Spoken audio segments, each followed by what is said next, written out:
dégage clairement de tous ces propos. Premièrement, il n'y a pas eu véritablement complot.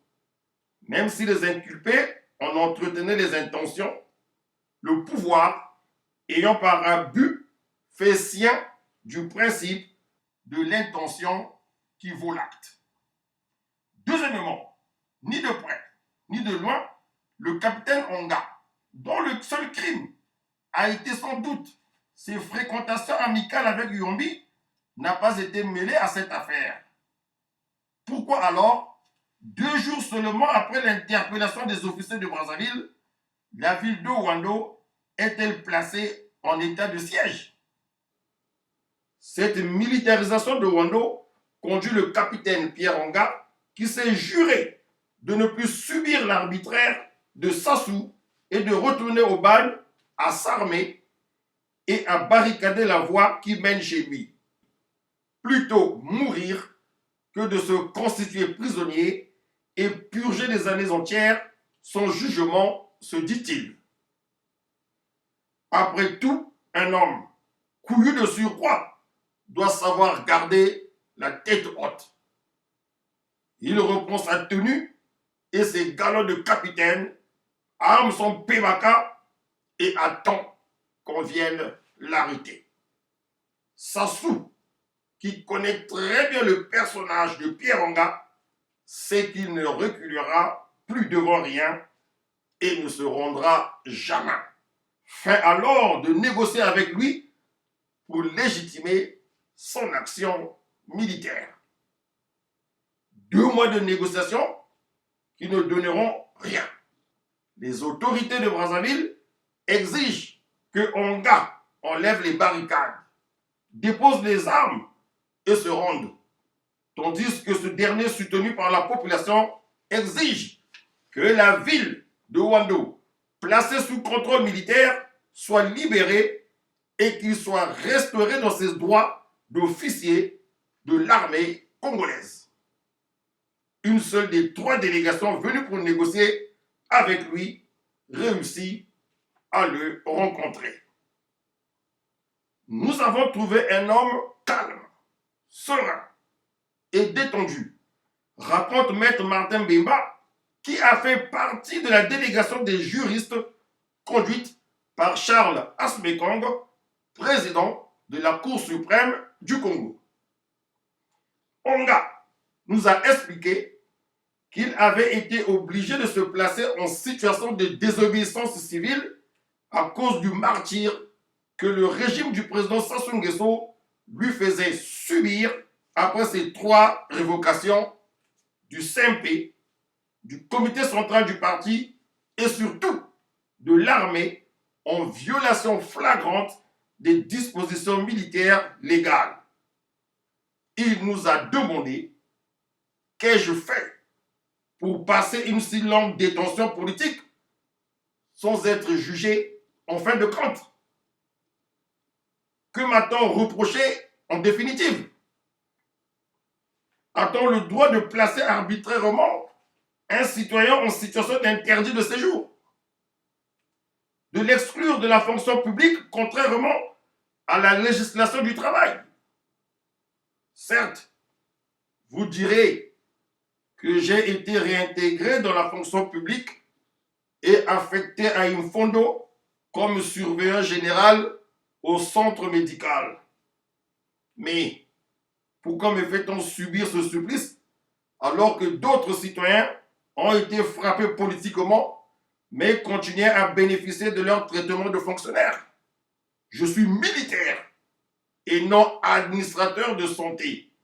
Et c'est dans l'armée qu'il faut me réintégrer, même son poste de travail, car je n'ai commis aucune infraction au règlement militaire. Pire, Sassou continue à me poursuivre implacablement, même dans ma vie privée, puisqu'il vient de faire expulser mon locataire alors que ce loyer est devenu ma seule source de revenus. S'il souhaite la paix, pourquoi me traque-t-il alors?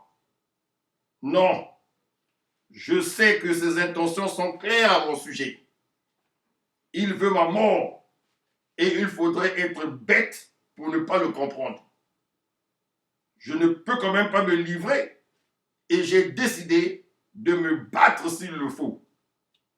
Je ne me rendrai jamais. Si Sassou est vraiment sincère, qu'il fasse retirer le contingent venu de Brazzaville pour assiéger Owando. Si je ne suis pas concerné par ce qui se passe à Brazzaville, pourquoi avoir envoyé ces troupes à Owando? Honnêtement, si vous aviez été à ma place, après avoir passé 4 ans de détention illégale et avoir vécu ce que je vis, vous sentiriez-vous en sécurité? Ne chercherez-vous pas à vous défendre? Non, j'en ai marre. Ça sera la vie ou la mort. Nous avions compris qu'il avait tout à fait raison et que son attitude n'était qu'une réaction d'autodéfense guidée par l'instinct de survie et de conservation. Rentrés à Brazzaville, nous avons fait un compte-rendu au président de la République tout en lui suggérant que, du fait qu'Onga bénéficiait du soutien de la population, il aurait été souhaitable de lever l'état de siège sur la ville et d'éviter l'usage inutile de la force. Malheureusement, aucune décision n'a été prise dans ce sens. C'est l'option pour une épreuve de force qui prévaudra à Owando, prouvant ainsi que la tentative de négociation engagée par Sassou, qui reçoit des rapports réguliers et exagérés de Alphonse Ngondia, le commissaire politique de la région, n'aura été qu'un faux prétexte. Vous n'êtes pas sérieux. Vous proposez des solutions d'entente et en même temps, vous encerclez des quartiers. Fait remarquer Pierre Onga à Golondélé, venu à Owando pour essayer de le rencontrer et qu'il refusera de recevoir. Le 4 septembre 1987, à 3h30, un assaut est lancé sur la résidence de Pierre Onga.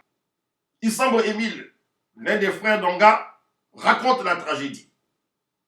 Le 4 septembre 1987, à 3h30, toute la ville de Owando était en effervescence. Les véhicules se dirigeaient chez nous. Il y avait du bruit partout. Les gens criaient. Les militaires! Après, on a entendu un coup de feu dans l'obscurité. Et à l'aube, il y a eu un feu. Et vers 6h le matin, il y a eu la montée des Berdem. Un devant qui tirait à gauche, un derrière qui tirait à droite et un quart au milieu. Arrivé au niveau de notre maison, nous avons riposté. Il y a eu dans le village un grand vrombissement qui expliquait la lancée de grenades lacrymogènes. Mais on luttait malgré le sommeil qui nous assommait. Vers 13h, les tirs ont diminué. À 14h, nous avions neutralisé 2 Berdem. Le troisième s'est mis à larguer des obus. Je suis rentré dans la maison. Le Berdem a contourné et entré dans la parcelle, a cassé la fenêtre de la maison et la partie de la fenêtre de la chambre de notre frère. Nous, on était au salon. La petite Josiane a même proposé de tirer. Mon frère a dit que les pneus étaient déjà troués. Nous nous sommes mis après à tirer quand ils sont sortis des engins. Vers 17h, ils ont arrêté de tirer. Et nous, à 18h, n'ayant plus d'abri, nous sommes partis d'Owando et le 6 septembre, nous sommes arrivés à Ikongono. Là-bas, nous avons demandé aux villageois de quitter le village car nous connaissons le sadisme de Sassou. Ils se sont installés dans les campements nous avons installé notre camp non loin du village.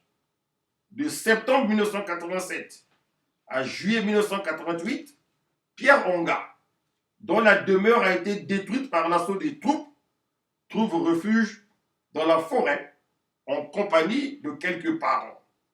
Ils sont munis de 4 PMACA et d'un fusil de chasse. À la différence de la stratégie du groupe Diawara, qui s'était mis à recruter et à former politiquement et militairement des jeunes, en vue d'installer un foyer d'insurrection dont l'objectif serait la prise du pouvoir, Onga et les siens n'ont pour seule préoccupation que d'échapper à la mort. Mais leur sort est déjà scellé. Une véritable poursuite des fugitifs est organisée par l'armée congolaise qui est soutenue dans sa démarche par une véritable propagande des organes du parti. Ceux-ci condamnent à travers des meetings dits de soutien au pouvoir le repli de Pierre Onga dans la forêt, présenté comme un maquis. Or, l'on sait qu'aucun maquis, au sens politique du terme, est un foyer insurrectionnel. Une organisation armée de résistance mise en place dans le but de prendre ou reprendre le pouvoir, alors que, dans ce cas précis, seul l'instinct de survie prédomine et incite à la fuite. Ici, il n'y a pas de logique de prise de pouvoir ou de déstabilisation des institutions publiques. De plus, pendant sa fuite, Pierre Onga se récuse à inciter la population à la rébellion contre le pouvoir central, même s'il bénéficie de son soutien.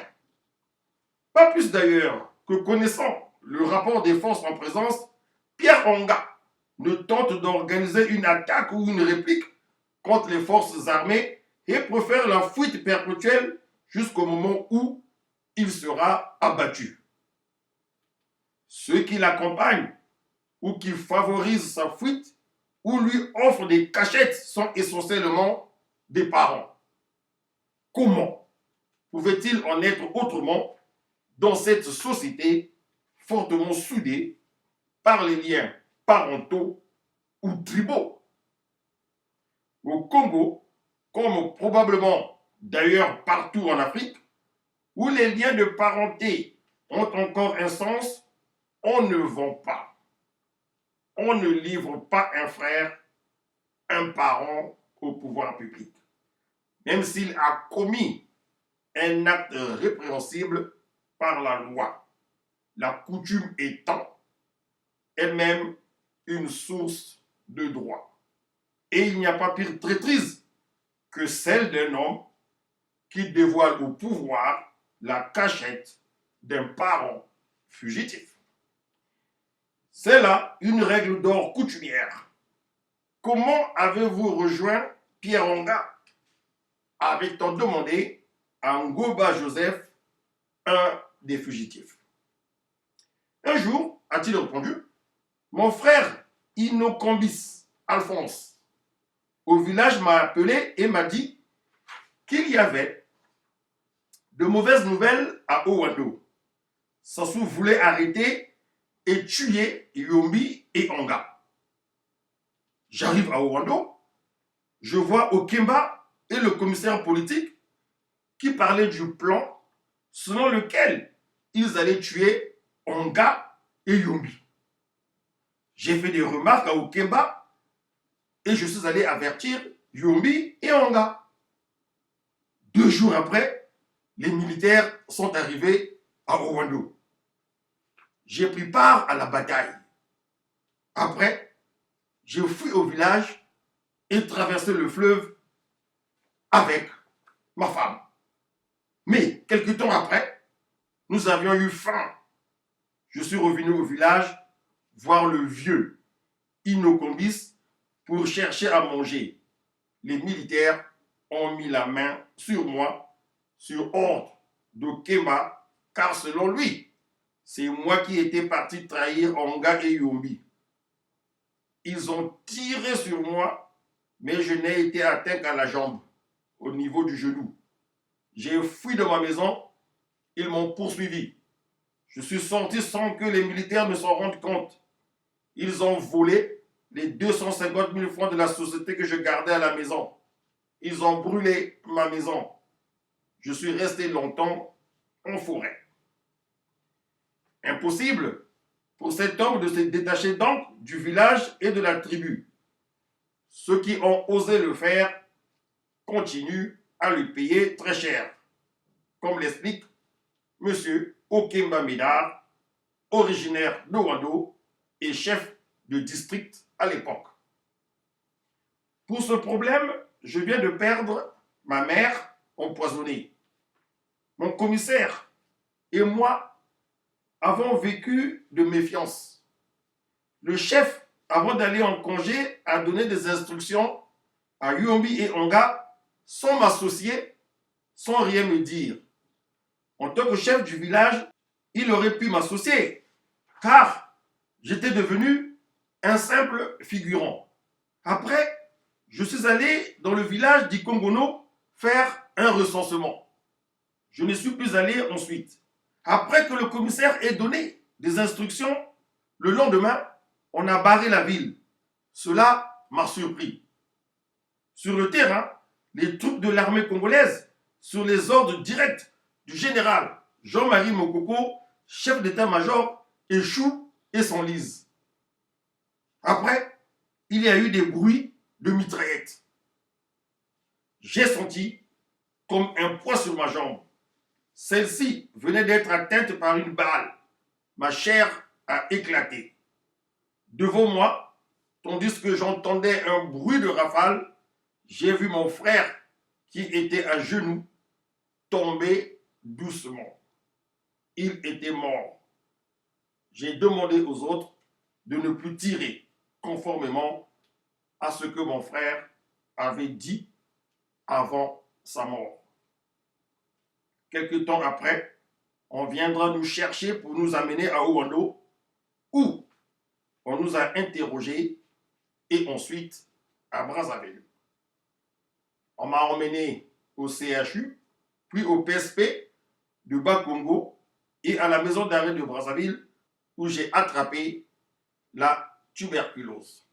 C'est ainsi que l'armée congolaise, qui aura sensiblement bénéficié du soutien actif de soldats d'un État voisin et de la France, qui fournit aux troupes un hélicoptère ayant énormément facilité les recherches et permis la localisation des fugitifs, vient à bout du groupe armé.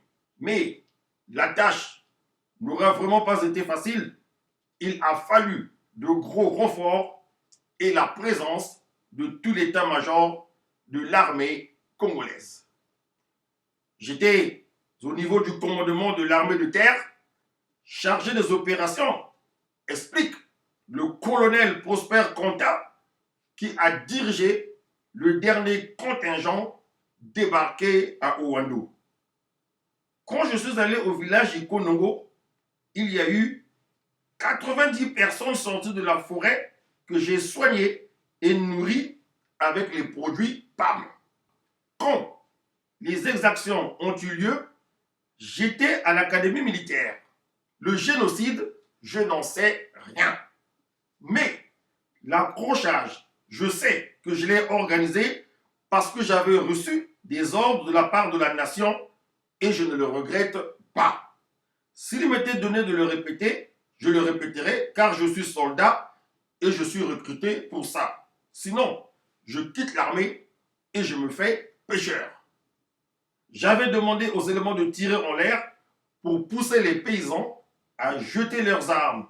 Et M. Tréchaud, l'oncle d'Onga, avait jeté l'arme et s'était rendu et je l'ai protégé. Pour ceux qui n'ont pas voulu se rendre, j'ai demandé à mes hommes de continuer la poursuite. Dans la forêt, Onga a tiré sur mes hommes. Ces derniers ont riposté et Onga est mort. Il fallait se défendre. J'ai ordonné à mes hommes de laver Onga, de faire un cercueil. Nous sommes passés dans plusieurs villages où les gens ont été arrêtés et interrogés. Au cours de nos recherches, on a vu une maison brûlée, mais indemnisée.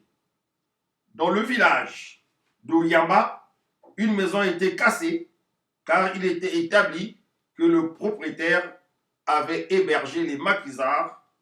Pour cette maison, je regrette car si j'étais intervenu à temps, elle ne serait pas cassée.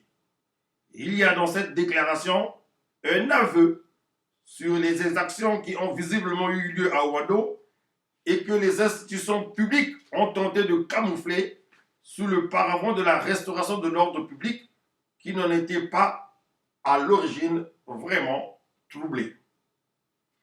Qu'il s'agisse de Malonga ou de Kona, précise le général Jean-Marie Mokoko, l'armée n'est intervenue que lorsqu'elle avait été requise. La motivation ne nous importe pas. Mais si l'armée avait été saisie et l'ordre donné, c'était à cause d'un problème d'ordre public. Étant donné que le capitaine Onga détenait des armes de guerre et avait barricadé la voie, j'ai été obligé de donner cet ordre-là. Mais s'il s'agissait exclusivement d'une situation de détention illégale d'armes de guerre et de maintien de l'ordre public, s'interroge un membre de la commission: comment expliquer que l'armée ait été requise et non la police? Et pourquoi avoir mis tous ces moyens militaires en œuvre? Je ne sais pas. J'ai reçu des ordres et ma mission était de les faire exécuter. De qui les avez-vous reçus?